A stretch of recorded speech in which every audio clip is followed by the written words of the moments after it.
We're using two separate motor systems, for endurance and sprint.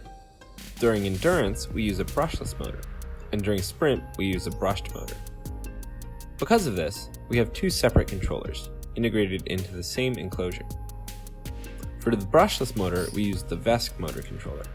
To control the throttle of the endurance motor, we send the VESC a signal over USB serial. For sprint, we use an all-tracks motor controller. To connect this controller with our system, we built a circuit board which communicates throttle and sensor data between our telemetry and the controller. The board uses a digital potentiometer chip to imitate a physical throttle, which the axe reads.